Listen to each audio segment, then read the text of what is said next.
Hi guys, welcome back. In today's video I'm gonna show you how easily and simply to download and install Anydesk on your PC.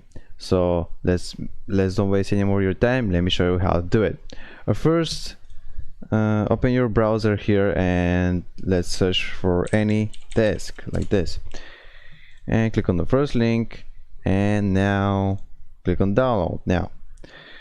And yeah, it's automatically downloading. Wait a few seconds till it's ready. And yeah, it's ready. So now click on it and click on run.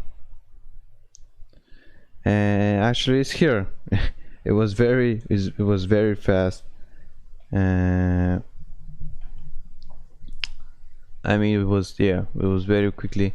So if you wanna actually install Anydesk, you can click here, and now you need to accept and install here. Install. Wait a few seconds.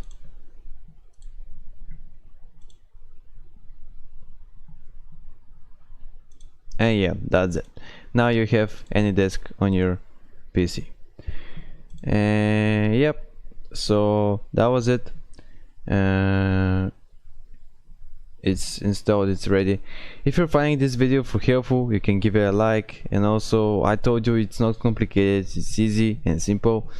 So if you're finding this video helpful, you can give it a like, as I said. And also, if you have some problems, if you have some questions, don't be hesitate to leave them down in the comments, and I'll try to respond in a few days if I can. And see you next video. Bye.